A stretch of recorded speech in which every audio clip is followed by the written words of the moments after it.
¿Cómo están amigos del EP Pasión por el Derecho? Bienvenidos una vez más a este programa de entrevistas jurídicas que se transmite a través de la multiplataforma del portal jurídico más visitado de todo el Perú, LP. Los invitamos de antemano de que vayan formulando sus preguntas en la caja de comentarios, de que compartan esta transmisión en tiempo real. Hoy en esta mesa de trabajo vamos a desarrollar un tema muy importante, ya ustedes lo están viendo en el rótulo de sus monitores. Vamos a desarrollar los criterios jurídicos contenidos en la sentencia absolutoria del caso Sánchez Paredes, un caso importante, emblemático, que ha sido catalogado por muchos especialistas como el caso de la última década, podría ser. Fíjense que son 17 años de investigación para que el caso concluya, al menos en primera instancia, en una absolución. Esta sentencia tiene varios ángulos, tiene diversos criterios en torno a la prueba indiciaria, prueba pericial, los informes de la DEA y su valor probatorio en el Perú, y por supuesto algunos otros criterios importantísimos en materia de lavado de activos. Y para ello hemos invitado, para comentar estos puntos y más, hemos invitado a dos especialistas, a la doctora Ana Hurtado, a quien ustedes están viendo en sus monitores, quien es especialista en Derecho Penal Económico y tiene una maestría, un máster en Razonamiento Probatorio y Blanqueo de Capitales. Hoy nos acompaña, doctora, bienvenida a la tribuna de entrevistas del EP. Y también al doctor Andy Carrión, abogado penalista, cuenta con un doctorado en Derecho por la Universidad de Bonn en Alemania. Bienvenido, Andy. ¿Cómo Muchas gracias, estás? Francisco, a ti por la invitación. Muy buenas noches. Buenas noches, muchas gracias. Bueno, yo empezaba la introducción indicando que han sido más de 17 años de un proceso que ha tenido de todo, que ha sido han sido las audiencias públicas y televisadas, pero todo este trabajo del aparato estatal ha concluido, al menos en primera instancia, en una absolución. Sobre eso quisiera recoger sus primeras apreciaciones, doctora Ana Hurtado, sobre este caso en particular de los Sánchez Paredes. Bueno, en principio es un proceso que no solamente ha tenido un largo juicio, un largo periodo de juicio, sino también podemos ver que ha sido una investigación muy larga también, en la que se han elaborado una gran cantidad de pericias a nivel forense. Hay una gran cantidad de material pericial que se realizó en un inicio a una gran cantidad de un número de empresas y de personas jurídicas. Este caso empieza en el año 2007 más o menos, y en un inicio se ordenan levantamientos de secreto bancario, diligencias para poder acopiar la información. Siguiendo, digamos, el protocolo de las investigaciones de lavado de activos, de los casos de lavado de activos. En esa época se encarga la investigación a la DIRANDR, a la División Especializada, y se nombran peritos que estaban adscritos a la División Policial. Sí. Estos son los peritos que han procesado toda la información contable, tributaria, financiera, recabada tanto de entidades públicas como de los propios investigados. Estamos hablando de hace cuánto aproximadamente. 2007. 2007. 2007, 2010. En el 2010 ya teníamos un auto de abrir instrucción, o sea, estamos hablando, claro, este proceso se viene con el antiguo código, entonces la investigación y las pericias se elaboraron en más o menos 3 años, y se hicieron un gran número de diligencias. Cuando se culmina esta primera etapa de investigación preliminar, una gran cantidad de personas que habían sido incorporadas como investigados y de empresas es excluida de la investigación. Y quedan estas 5 personas, 6 personas, porque luego en la etapa en la etapa intermedia se excluyen a otras 2, estas 7 personas. Entonces, pero lo relevante de la investigación fueron las pericias que se hicieron con información que se entregó, porque entregaron cajas y cajas de información las empresas, y también recabaron de las entidades públicas. Las pericias de la DIRANDR, en ese entonces. En ese entonces, Y ahí es donde se fija el objeto de investigación correcto. y el objeto pericial. Sobre las pericias de la Dirandro de ese entonces, de esa época, Andy, ¿qué nos podrías comentar? Bueno, antes que nada quisiera comentar también cómo se origina este caso, ¿no? Este caso en realidad tiene un origen paradigmático, porque recordemos de que en su Ujú. oportunidad gobernaba nuestro país Alan García, Sí. y Alan García lanzó entre bombos y En una platillos el conferencia más de prensa, grande claro. caso de lavado de activos, ¿no? Y lo hicieron propalando intensivamente su persecución, que no tendría nada de malo. El problema es de que ya había una vinculación de un análisis político a un análisis que debió de realizarse estrictamente desde la perspectiva fiscal. Ujú. Siempre, bueno, desde un principio también quien dirigió la investigación fue el fiscal Jorge Chávez Cotrina, que durante mucho tiempo fue también el coordinador de las fiscalías contra el crimen organizado. Y ese origen como que ya deslució de alguna manera también el propio análisis jurídico, ¿no? Porque lo que debía empezar con una, digamos, identificación de hechos concretos vinculados al lavado de activos tuvo un impulso político que de alguna manera deslució en sí mismo el análisis jurídico. Este caso empezó politizado. Y empezó politizado y ese es el problema que incluso nos arrastra la problemática que el día de hoy advertimos en muchos otros casos, incluyendo el caso Lavajato, en la que algunos también atribuyen algún tipo de interés político. Pero más allá de ello, en el análisis estrictamente jurídico, habían cuestiones importantes a dilucidar, sobre todo, como dijo la doctora Ana Hurtado, vinculados a la aplicación del antiguo Código Procesal Penal, pero también sobre los alcances propios de la vinculación al delito de lavado de activos que en su oportunidad también establecía un origen criminal previo. Es por eso que cuando se lanza este caso públicamente, se lo relaciona con el delito de narcotráfico, con hechos específicamente que habían sucedido en México durante algunos decenios atrás. Sí.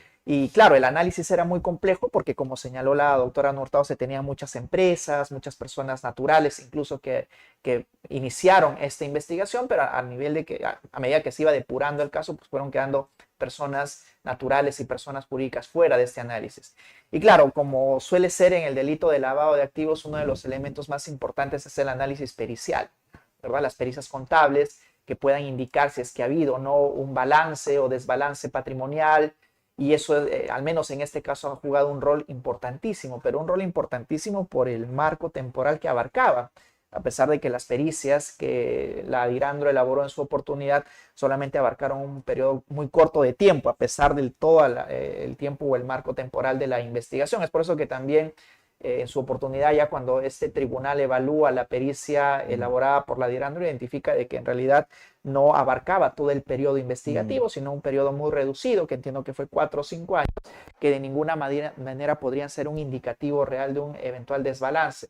Pero también hay otro problema superlativo que se presentó en este caso, y es la reconstrucción económica de las principales actividades económicas que habían desplegado incluso desde los años 70, ¿no? Con las actividades de la pesca, Claro. actividades de transporte, que en rigor, Francisco, ya te puedes dar una idea, si el día de hoy existe un 75% de informalidad en nuestro país, cuán complicado es reelaborar un análisis económico de actividades que se han desplegado en los años 70, por ejemplo, ¿no? El día de hoy es complicado por el alto nivel de informalidad, imagínate tú, de muchísimos años atrás. Yo creo que aquí ha estado la principal dificultad que se esbozó por parte de la Dirandro y que también la defensa supo aprovechar muy bien, porque ellos tenían los recursos para poder presentar esa reestructuración económica, la base de donde salían. La típica pregunta del primer millón, ¿verdad? Y sobre ese millón, cómo se ha ido reconstruyendo o estructurando todo el patrimonio que el día de hoy podían ellos demostrar ante las autoridades. La sentencia absolutoria es bastante clara con las pericias.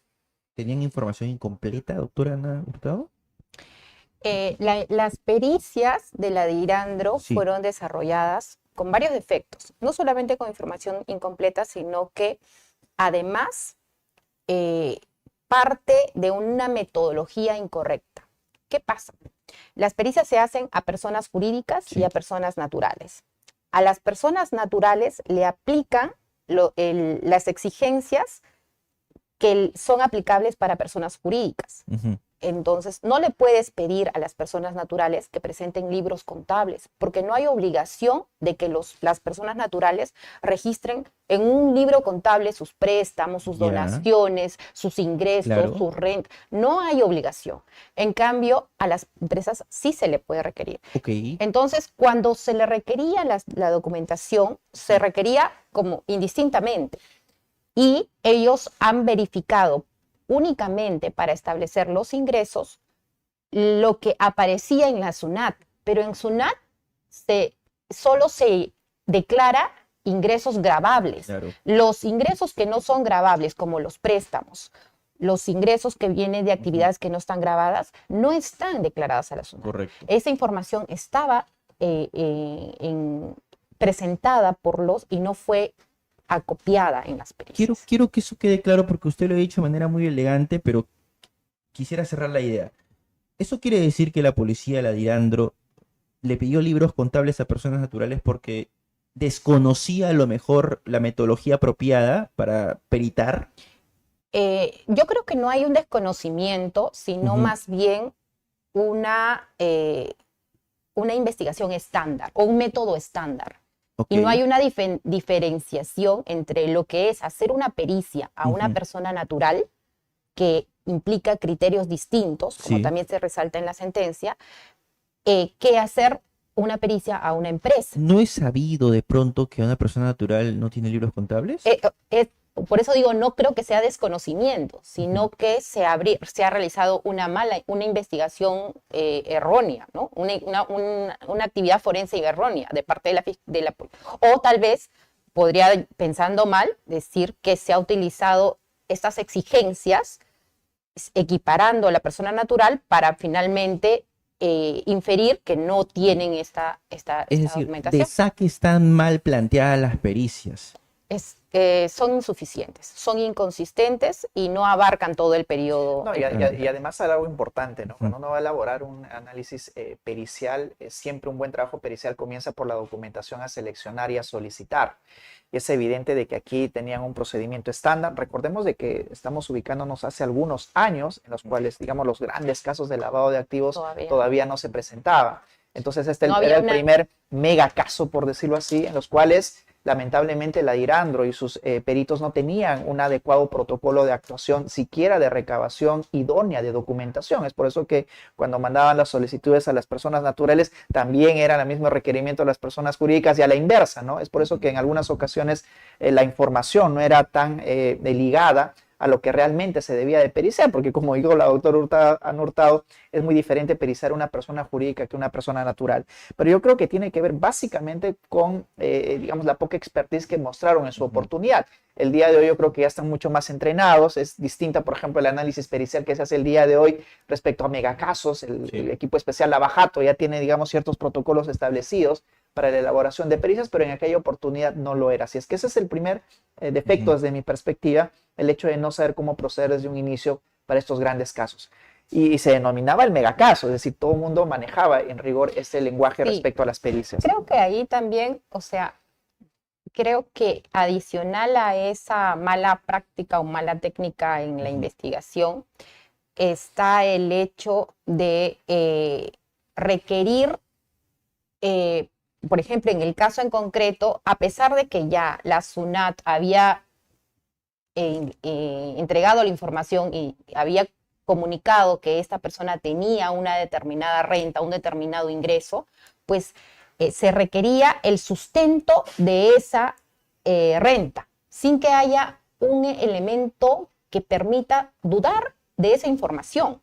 Entonces, si no presentaba, por ejemplo, la SUNAT decía, el señor ha tenido renta de cuarta, ok, toda su renta de cuarta porque era director de una empresa y ha declarado en el periodo que le correspondía, antes de la investigación, incluso sin que exista la investigación, había declarado sus rentas, pero el policía no creía y decía, no, lo que SUNAT ha dicho, pero me tienes que presentar en qué cuenta lo recibiste, qué hiciste como director, o sea, acreditar al detalle toda esa información que pueda justificar que eso que has declarado como renta de cuarta y esos ingresos que dice la SUNAT que has percibido son reales.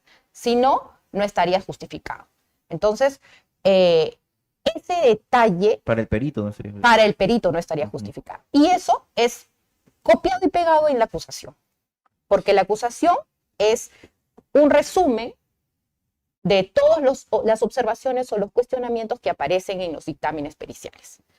Y ese es un problema que también lo vemos ahora, porque en los procesos de lavado de activos, ¿qué pasa?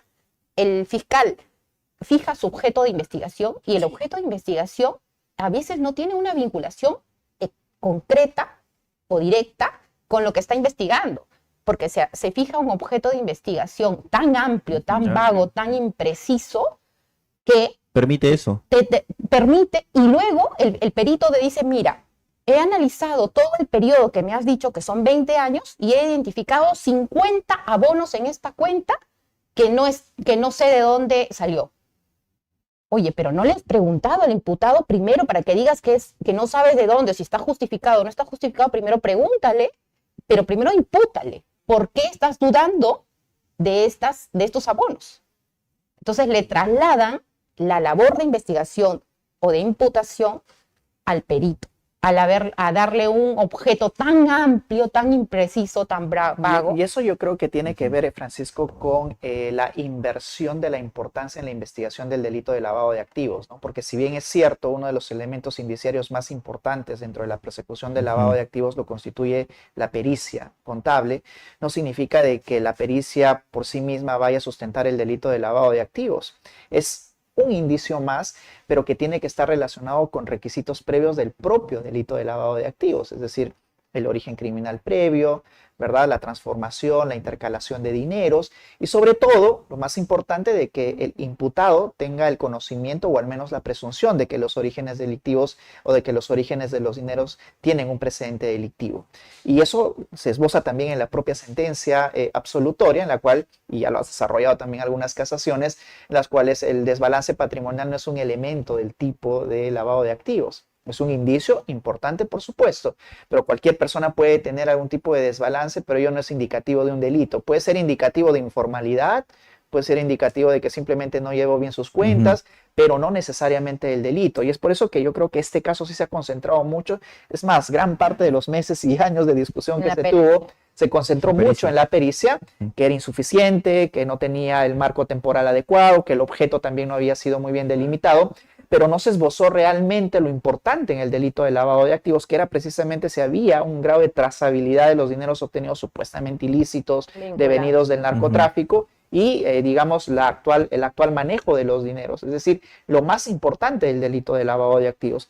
Y yo creo que eso ya se ha venido desarrollando con las últimas casaciones, pero recordemos de que estamos ante una exigencia normativa que estaba vinculada al antiguo Código Procesal Penal. Y digamos, existe una manera un poco más arcaica incluso del análisis del delito de lavado, pero yo creo que ahora hay muchas cuestiones que ya se han venido superando desde la sentencia plenaria casatoria 1/2017, donde ya pone estándares mucho más concretos, incluso a nivel de sospecha de lavado, y también con las últimas casaciones donde hasta se desarrollan los principios de imputación objetiva. Correcto. Entonces yo creo que aquí el análisis ya ha durado muchísimo tiempo, ¿no? La doctora Hurtado, digamos, ha seguido muy de cerca y minuciosamente este caso, y yo creo que todo este tiempo no me dejará mentir de que se han concentrado básicamente en el análisis de las pericias, e infructuosamente, ¿no? Porque incluso en la sentencia absolutoria se señala de que las pericias eran insuficientes y de que además las conclusiones de una pericia por sí mismas no indican realmente de que el procedimiento de obtención de la información o que exista realmente un desbalance patrimonial. Es por eso que yo creo que han hecho muy bien los jueces al momento de señalar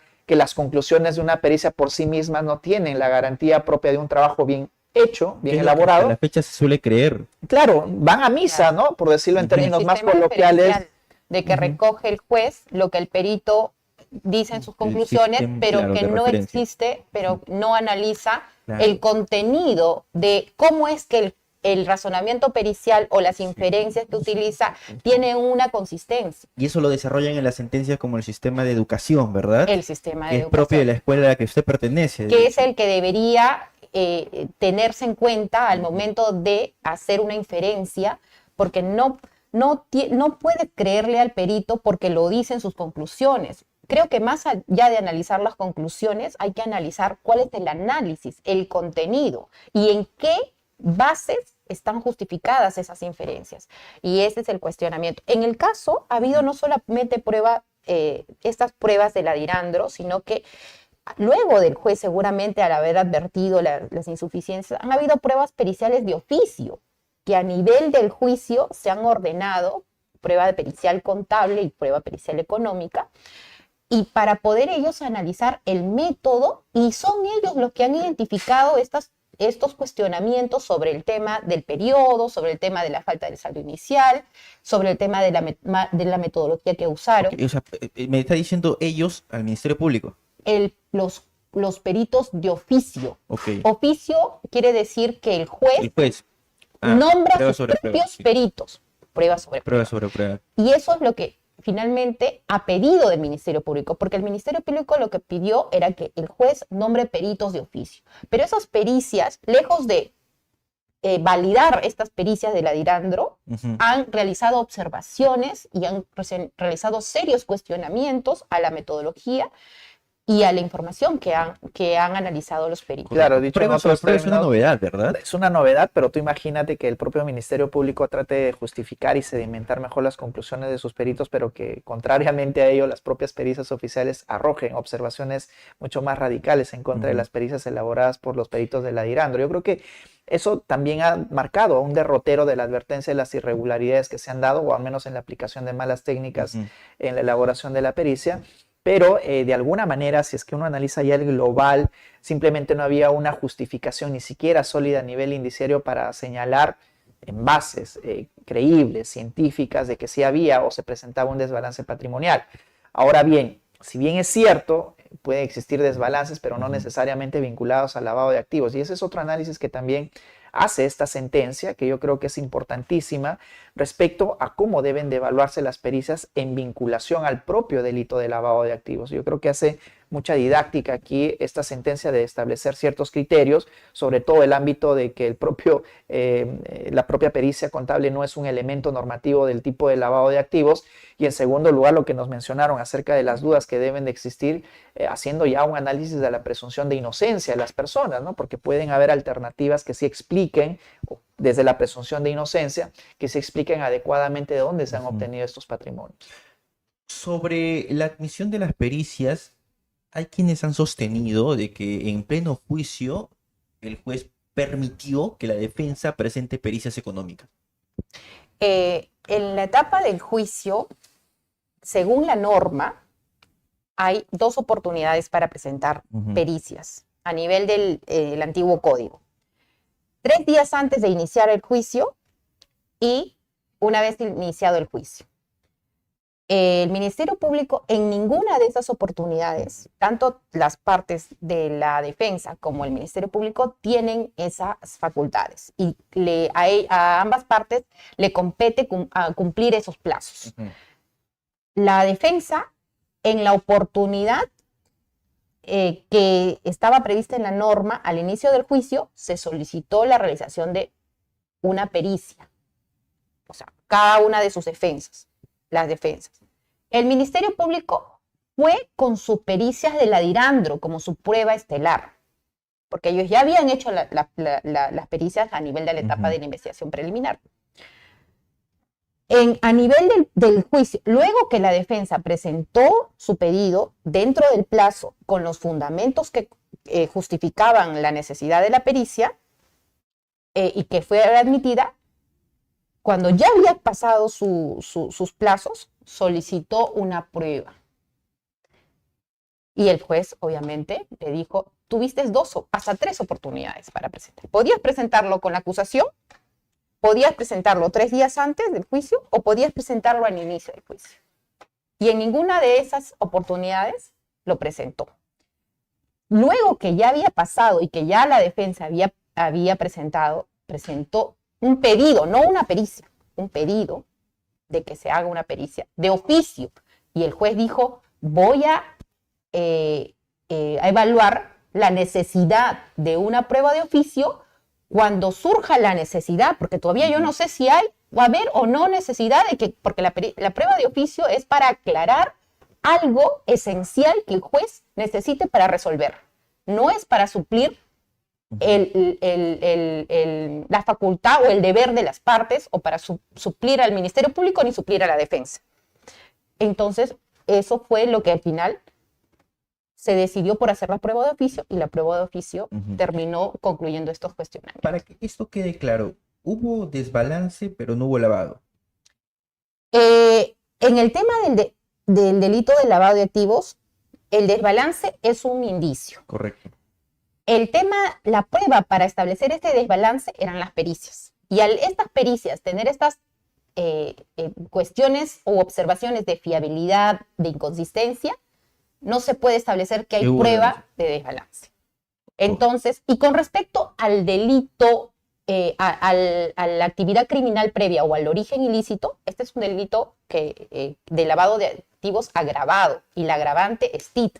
Entonces, lo que se tenía que haber acreditado es el delito de tráfico de drogas. Y este no es un mero elemento, es un elemento constitutivo. Entonces, ¿quién tiene la carga de probar este delito? ¿Con qué se intentó probar? Con informes de DEA, con atestados policiales, ¿no?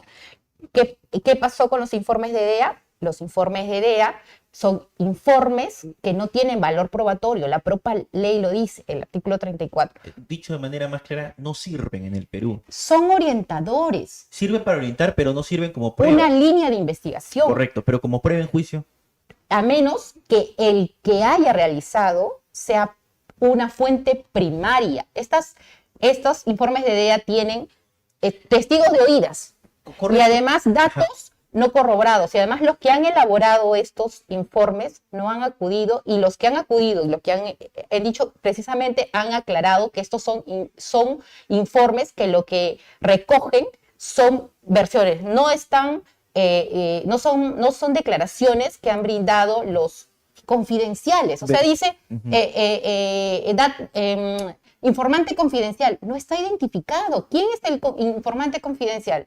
¿Cuál es el nombre de esta persona? Para citarlo, para decir cómo corroboro yo esa información. Un informe de la DEA que recoge información de estos agentes en la calle. Es que son, Francisco, son orientadores. De hecho, podrían incluso constituirse en una noticia criminal. Tenemos muchos informes, tenemos por supuesto, ¿no? Por ejemplo, podría haber un informe confidencial que ni siquiera es firmado por un miembro del servicio de inteligencia, por ejemplo, y que dice que aquí hay actos de corrupción en una determinada institución. Eso puede servir para investigar, para indagar, es un indicio que te traslada a una noticia criminal. Pero cuando ya estamos a nivel de juicio, tienes primero que identificar quién es el autor de ese informe. ¿Para qué? Para que pues sea cuestionado, sea interrogado dentro del juicio y así averiguar la verosimilitud o fiabilidad. Pero lo más importante siempre de este tipo de informes es el grado de corroboración.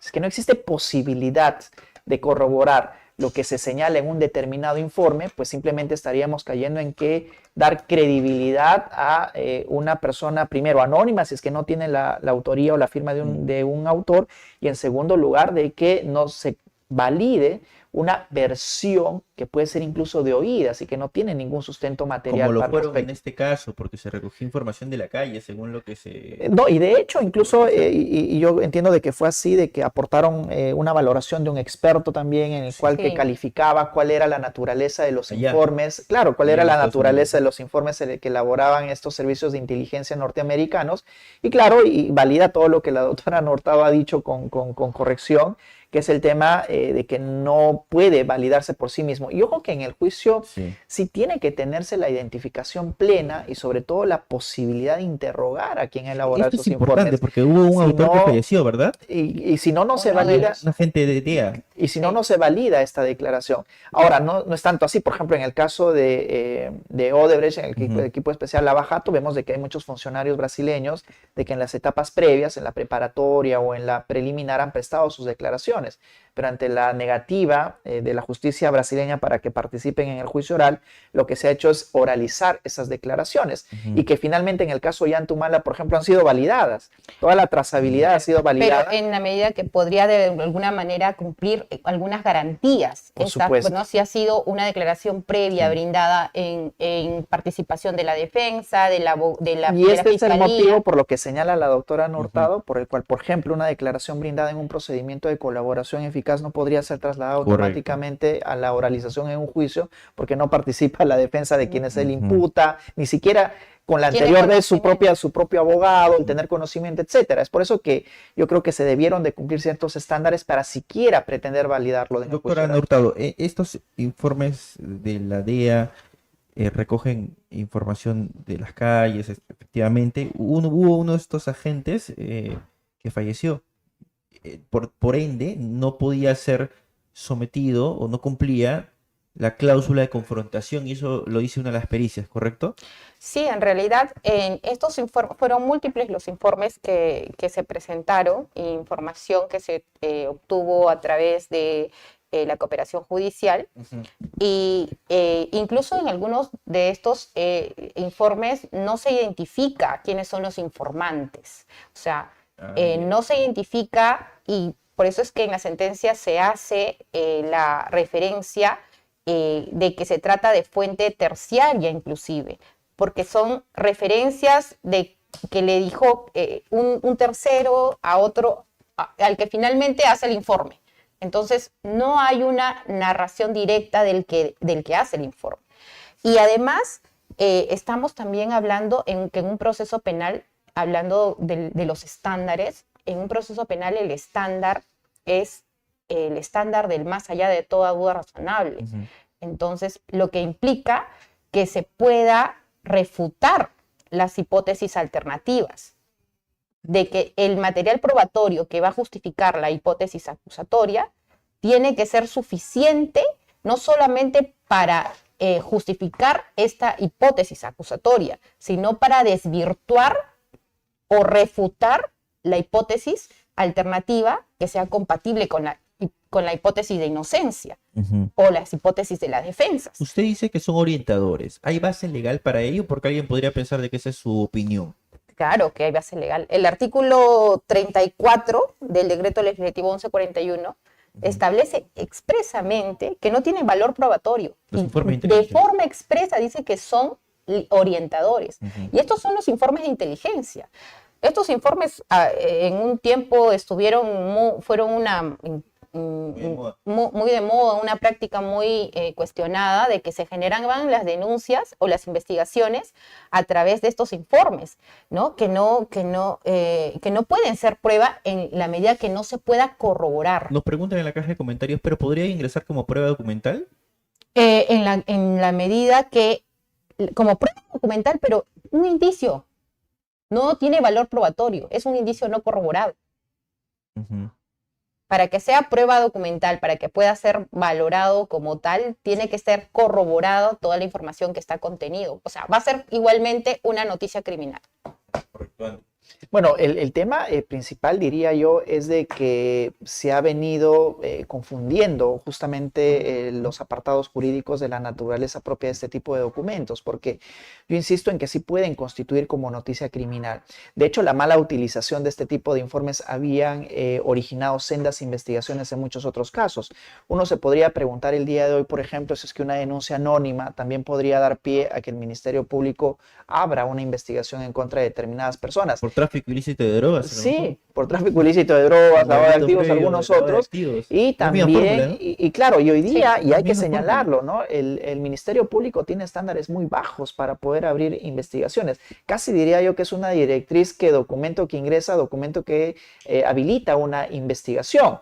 Mira, en el caso, por ejemplo, del ex directivo del Partido Morado, se había dado de que una persona comentó de que él también había recibido dineros de Odebrecht y luego terminó este comentario calando en el Ministerio Público y le abrieron una investigación por lavado de activos. Tal es así que ni siquiera pudo salir a Estados Unidos, no recuerdo el nombre de que era el directivo del Partido Morado, y que simplemente se le aperturó una investigación por oídas. Entonces, ese es el estándar que el día de hoy maneja en algunas ocasiones. ¿Cuál es el estándar del caso? Los informes de inteligencia financiera dicen por información financiera que es reservada, por información de inteligencia que es reservada, no te dice quién te ha dado esa información, cómo has llegado a la fuente, no te da la fuente. Y simplemente dice, tuve un caso de lavado de activos, duró muchos años, en el que, basado en un informe de inteligencia policial, el policía había estado caminando por las calles, se había dado cuenta que este señor tenía muchos hoteles y decidió verificar por qué tenía tantos hoteles y le abrieron una investigación por lavado de activos. O sea, ¿cuál es la base? Correcto. No hay ninguna base. Y su investigación es, saqué todos los reportes, registros públicos, claro, que es información pública, y armó el caso con todos los reportes de la SUNAR. O sea, la fórmula que se le aplicó a la familia Sánchez Paredes no es una fórmula muy ajena a nuestros tiempos. De hecho, si un informe DEA ¿no? Que está contaminado, por supuesto, por todo este rollo hollywoodense alrededor de la DEA, puede propiciar una investigación por tráfico ilícito de drogas, y luego 17 años después termina en una absolución. ¿Eso le podría pasar a cualquier persona hoy? Le podría ¿Es pasar. equivalente a una denuncia? Mira, es que yo El creo que estándar es muy podríamos, yo creo que Es bajo. podríamos comparar con determinados informes, por ejemplo, que se dan desde la policía y que son derivadas también a la Fiscalía de Lavado de Activos. Hay, digamos, algunos informes que solamente recaban información que se publicita en la prensa y que luego eso lo plasman en un documento y luego que la Fiscalía recibe y cumple con abrir investigaciones de diversa índole, ¿no? Puede ser de corrupción, puede ser simplemente de lavado de activos o por algún otro delito. Entonces, el estándar, y yo creo que hay que insistir con lo mismo, es muy bajo. Debería de quizás elevarse el estándar de un primer filtro o verificación siquiera de la información o de quien realiza la denuncia para habilitar una correspondiente investigación. Y yo creo que ahí viene el problema de la identificación de fuentes, ¿no? Porque incluso hay muchas personas que el día de hoy se han quejado de que hay denuncias anónimas, ¿verdad? Que ni siquiera se han dado el trabajo en la fiscalía de una verificación primigenia del autor de la denuncia, pero que sin embargo están con investigaciones a cuestas. ¿Eso no es propio de un estado policíaco? Si estamos hablando de informes emitidos por la policía, que son equivalentes Es que a yo creo que denuncia. quien puede haber un estado policíaco, pero quien debería de realizar un primer control, un primer filtro adecuado, idóneo, razonable, es el Ministerio Público. Y si el Ministerio Público no realiza ese primer control adecuado, pues entonces el estado policíaco se va a incrementar, al menos en el poder que tiene para que se habilite la persecución a determinadas personas. No significa, Francisco, de que la policía no deba de advertir estas circunstancias al Ministerio Público. Por supuesto, la policía juega un rol importantísimo dentro de la persecución del delito. Hoy también. ¿No? Y hoy también, o sea, Como dentro de la la traslación, sentencia que tenemos. dentro de la traslación de las Ujú. noticias criminales a la fiscalía. Pero quien debe de velar por la juridicidad de estos informes, sean anónimos, sean inteligencia o simplemente sea de un determinado policía, es el Ministerio Público, así como el Poder Judicial debe de realizar un adecuado control de las peticiones que realiza el Ministerio Público. Sí. Y ahí puedo acotar un tema de que creo que ahí tiene mucho que ver el tema de cómo se está entendiendo el principio de progresividad. Lo que sucede con el Ministerio Público es que reciben una noticia criminal, puede ser de un informe de inteligencia de la policía o puede ser una noticia periodística, pero tiene que fijar su objeto de investigación y este objeto de investigación, si bien es cierto, tiene que regirse bajo un principio de progresividad, esto no implica que la imputación va a mutar a, digamos, de una manera que no esté justificada. Tiene que haber una prueba que justifique esa mutación. Pero lo que pasa con las investigaciones y la falta de filtro es que se reciben las investigaciones y se mantienen investigaciones tan amplias, tan abstractas, y se señala que bajo el principio de progresividad después te voy a precisar, después te voy a decir, y finalmente cuando ya están con el plazo, pues recién aterrizan, pero pasaron 6 años de investigación y de situación de zozobra del imputado y recién te precisan. Y a veces ni siquiera se dan esas circunstancias, ¿no? Como el caso Cócteles lo ha demostrado, ¿no? Exigían todos la precisión de los hechos y finalmente ni siquiera el juez de la etapa intermedia tuvo la capacidad de obligar a la fiscalía que precise los hechos. El problema es de que hay un vacío, ¿no? Porque la imprecisión de hechos, es decir, la imputación general, abstracta, no deriva automáticamente en el archivo del caso. Entonces, ese vacío ha promovido de que la etapa intermedia sea casi inservible, ¿no? En la etapa intermedia no se ven a jueces diciendo, oye, hay imprecisión en la imputación, este caso no va a tener éxito en el juicio oral y por tanto archivemos. ¿El caso Sánchez Pérez nunca debió pasar a juicio? Bueno, debió... Hubo un pedido de archivo. Un pedido de archivo. Hubo un primer archivo que luego fue impugnado, pero que luego esto fue rehabilitado a través de una decisión de una fiscalía superior. Es decir, sí hubo una fiscalía, Francisco, que en alguna oportunidad opinó de que este caso se archive. ¿Hubo una fiscalía? Claro que sí. Una fiscalía superior. El caso termina la investigación, la etapa de instrucción. Es un dato importante. El juez instructor hace su informe y lo deriva al fiscal superior. Okay. Y la fiscal superior analiza el caso y dice: aquí no hay caso. No ha lugar a pasar a juicio oral. ¿Qué hace la sala? La sala discrepa, lo eleva al Supremo y el fiscal supremo ordena que La sala discrepa. la sala discrepa del archivo y le pregunta, le consulta al fiscal supremo. ¿Estás de acuerdo con tu archivo, con el archivo de tu superior o vas a acusar? Y el fiscal supremo le ordena acusar y le dice, acusa porque las pericias tienen que debatirse en juicio. Ujú.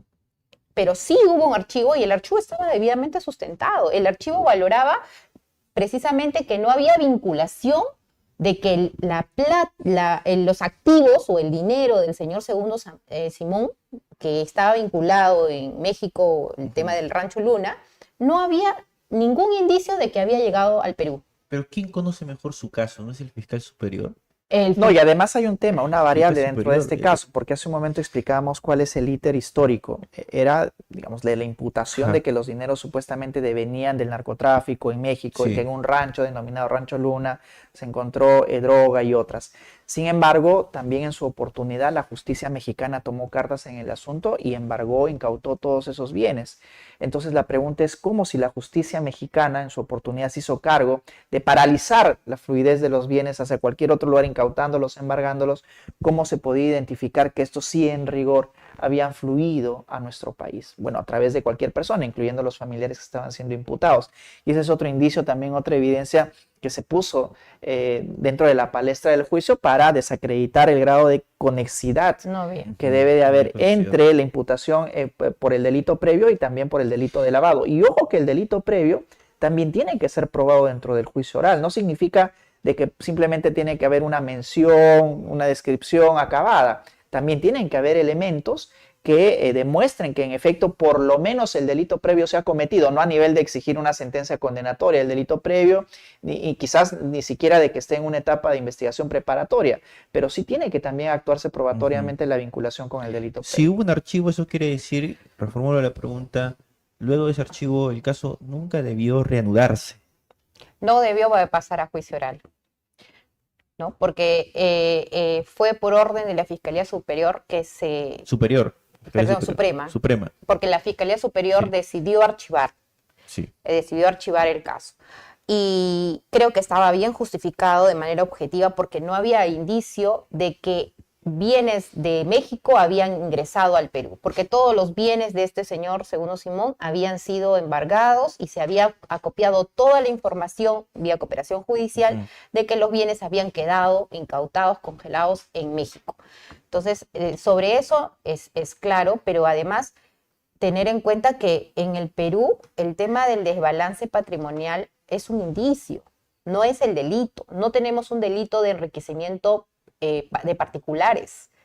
Ujú. Y el tema del delito de lavado de activos exige que el delito previo esté justificado, esté debidamente probado, porque es un hecho que, o sea, dicen, no tiene que estar acreditado a detalle Ya. de dónde, cuándo, cómo, exactamente, pero sí de que existió una actividad de tráfico que generó activos y que son esos activos los que se están sometiendo a lavado. Entonces, ¿qué se postuló? Se postuló, los activos que se están lavando son activos de México, ¿ok? Se probó que no vino ningún activo de México. Segunda hipótesis, los activos que se están lavando son los activos que se han generado de las empresas mineras, que las empresas mineras están utilizando más insumos químicos fiscalizados y están obteniendo ganancias ilícitas. Correcto. Se hizo una investigación, y eso tiene que ver con los atestados. Se hizo una investigación y hay un atestado que generó incluso investigación por 5 años. Generó pericias pericias y de ingeniería química, de ingeniería metalúrgica, pericias contables, que hicieron todo el cruce de cuánto es el insumo químico que se estaba utilizando y cuánto se produjo. Y había una correspondencia. Se archivó el caso 2 veces y finalmente lo archivó la Fiscalía Superior. A pesar de eso, se mantuvo esa hipótesis y en el juicio se dijo que se debían reabrir. Porque la tesis decía de que esos insumos químicos iban a Estaban pagar siendo también desviados para para- tráfico de Pero drogas. ojo, tráfico de porque drogas. esta hipótesis fue una hipótesis posterior que se Por eso manejó digo, dentro de la imputación primigenia de un delito de lavado de activos proveniente del narcotráfico. Yo creo que es importante la precisión porque también se intentó posteriormente incorporar delitos previos que no necesariamente habían sido parte de la primera etapa de la indagación O sea, fiscal. alguien podría sospechar sobre la marcha, Fiscalía se iba dando cuenta de que su tesis era inconsistente.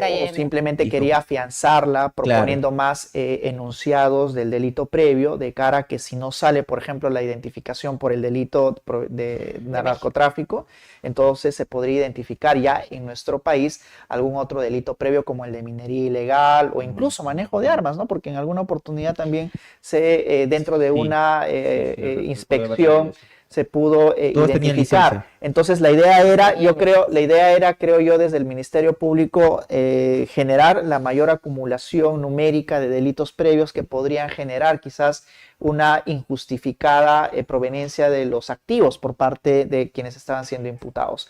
Y ahí valía todo, ¿no? Desde el delito de narcotráfico hasta los sucesivos hechos que podrían vincular. Entonces, la suma de los propios atestados por sí mismos tampoco son un indicador de la comisión de un delito, ¿no? Pero yo creo que aquí a lo que apostó la Fiscalía es al mayor número de imputaciones por el delito previo, quizás mayor posibilidad de la obtención de una sentencia condenatoria. Y esa sumatoria, de hecho, de elementos, fue lo que también motivó que los jueces citaran la obra Crimen y Castigo. Hay una cita a un pie de página muy interesante que me parece muy pertinente poder leer, porque si 100 presunciones no hacen una verdad, y algo así va el tenor de la cita, ya para ir concluyendo esta entrevista, la cita es la siguiente: todos estos elementos se acumulan, así como 100 conejos no hacen un caballo, 100 presunciones no constituyen una prueba.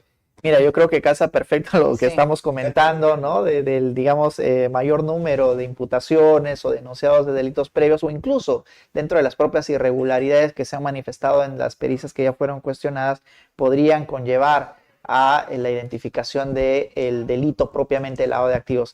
Y yo creo que no hay mejor forma de cerrar esa parte del comentario que esta cita de la obra de Crimen. ¿La sentencia absolutoria en el caso Sánchez Paredes debe confirmarse? Sí, y desde el punto de vista de la defensa, nosotros con toda claridad tenemos claro los argumentos. Una opinión más imparcial aquí. ¿Debe confirmarse? Mira, yo no estoy seguro, porque si bien es cierto, estamos ahora comentando de los presupuestos del delito de lavado de activos, también debemos de proyectarnos a cuáles son los criterios que maneja la Corte Suprema, sobre todo esta que preside Víctor Prado Saldarriaga. Pero bajo tus criterios.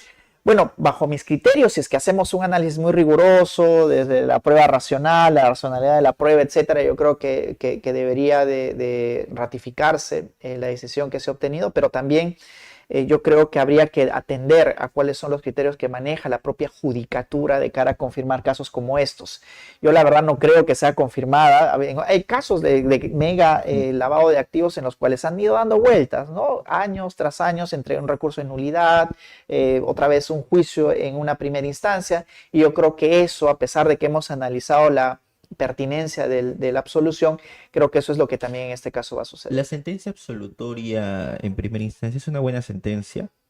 Mira, si uno lo analiza desde el punto de vista de la construcción probatoria, tanto individual, global, o los alcances muy, muy garantistas del delito de lavado de activos, yo creo que es una sentencia, digamos, loable la que se ha emitido, pero no creo que esta sea replicada en otros casos propios de lavado de activos, porque si uno veía la práctica misma, cómo se resuelven los casos de lavado de activos, yo creo que el estándar más bien de más allá de toda duda razonable no es el estándar que necesariamente se aplique. Claro, y coincidimos en que no debería ser así, ¿verdad? Y claro, por supuesto, si de ley eferenda tratamos de hacer una interpretación de los casos, pues debería de conllevar al archivo, pero es más, ¿no? Cuando ahora hablamos y comentamos hace un momento de que el desbalance patrimonial no es un elemento normativo del tipo de lavado de activos, lo decimos porque en realidad para muchos actores del sistema de persecución judicial sí es un elemento del tipo. Y lamentablemente el que ya demuestren un desbalance patrimonial, así sea un indicio muy somero del delito de lavado, puede conllevar a la sentencia condenatoria. Sí. Y ese es un punto importante que también se debe advertir. En la academia también, porque esos mismos autores son quienes escriben que no lo es en sus libros, pero luego cuando resuelven en sentido contrario. Sí, claro. es cierto. Lo que tiene que hacerse es aplicarse el razonamiento probatorio y el razonamiento jurídico sin importar quién es al quien estás juzgando, ¿no? Si bien es cierto, este es un caso mediático, un caso que en algún momento se politizó, lo que hay que revisarse es la sentencia, y la sentencia desde mi punto de vista es muy sólida, y también el material probatorio que está disponible en el proceso, si justifica o no una hipótesis de condena, una condena, y no se va a poder desde mi punto de vista, y creo que hay tendencia en la Corte Suprema, por un lado, la jurisprudencia en lavado por parte de la Sala Penal Permanente. He visto en unos últimos pronunciamientos una reflexión clara sobre que el delito de lavado de activos no ha flexibilizado las garantías, no ha flexibilizado el estándar, no ha invertido la carga de la prueba, no hay una presunción de culpabilidad, no se pueden aplicar presunciones judiciales porque está vigente el principio de presunción de inocencia. Entonces, eso es lo que se debería aplicar. Y no me quedaría más que enlazar con la última sentencia del Tribunal Constitucional respecto a la inconstitucionalidad de la ley, del decreto legislativo 1373 de extinción de dominio, donde precisamente recalca y ratifica los principios básicos, ¿no?, de presunción de inocencia. No porque sea más difícil perseguir ese delito vas a flexibilizar la carga de la prueba. Y yo creo que eso también tiene sentido con lo que acaba de mencionar la doctora Hurtado. Correcto. Rápidamente, antes de concluir, yo sé que no es el tema por el que se les ha invitado, pero ¿cuál es su opinión sobre la ley 32.130 que ha sido legitimada por el Tribunal Constitucional? La ley que le otorga a los policías la facultad de conducir operativamente las preliminares. Mira, yo creo que respecto a esta norma, en rigor se declara constitucional esa ley que emitió el Congreso de la República. En el fondo, si uno advierte lo que ha señalado el Tribunal Constitucional, señala abiertamente lo que dice la Constitución, que la dirección jurídica de la investigación quede en manos del Ministerio Público, sino que quien realiza la dirección operativa de la investigación va a tener que ser a la policía, con lo cual yo creo que en el fondo lo que ha hecho el Tribunal Constitucional es un fraude de etiquetas, porque señala ahí, no, porque señala infundado el recurso de inconstitucionalidad, pero en el fondo es más bien fundado en parte, pero simplemente porque ellos han ratificado la relevancia de que sea el Ministerio Público quien realice los análisis jurídicos de los casos. Solamente de que ahora entiendo que a raíz de esa decisión del Tribunal Constitucional, la mayoría de casos van a tener que pasar en la etapa preliminar a una dirección operativa por parte de la policía, dirección jurídica por parte del Ministerio Público, y en la investigación preparatoria la dirección total la va a tener el Ministerio Público. Pero también lo que señala el Tribunal Constitucional es que para implementar ello y no existan más conflictos entre ambas instituciones, tienen que dar una suerte de líneas interpretativas, ¿verdad?, de directrices de actuación, de parámetros para que se pueda implementar lo que ha señalado el Tribunal Constitucional. Doctora. Sí, en realidad yo también estoy totalmente de acuerdo con lo que se interpreta, en lo que ha dicho el doctor Randy Carrión, y creo que en la práctica también se está implementando así, porque eso es lo que ha interpretado también el Ministerio Público y también la policía. En los casos, en la práctica, la policía, si bien es cierto, recibe las investigaciones, sin embargo, hace actos de investigación que no impliquen la necesidad del Ministerio Público. O sea, espera que el Ministerio Público abra la investigación, analice si es un caso que amerita ser investigado y que le dé las directrices, y luego recién hace investigaciones como toma declaraciones de los investigados, ¿no? Pero puede hacer algunos actos preliminares donde no haya necesidad de la intervención del Ministerio Público. Pero cuando ya existe la necesidad, le dice, facúltame a seguir investigando. Y eso es lo que está diciendo el Tribunal Constitucional. Ellos tienen esta facultad, pero la dirección sigue siendo del Ministerio Público. Correcto. Y tiene que ponerle las pautas para seguir la investigación. Muchísimas gracias a ambos. Gracias a ti, Francisco, por la invitación. Doctora, gracias bienvenida para una segunda oportunidad. Usted que es la primera vez que nos visita por aquí. Sí, muchísimas gracias. Bueno, queridos amigos, hemos contado con la participación del doctor Andy Carrión, abogado especializado en Derecho Penal, con un doctorado en Derecho por la Universidad de Bonn en Alemania, y la doctora Ana Hurtado, especialista en Derecho Penal Económico, con una maestría en Razonamiento Probatorio y Blanqueo de Capitales. Nos vemos en una próxima transmisión, queridos amigos. Permiso. Gracias.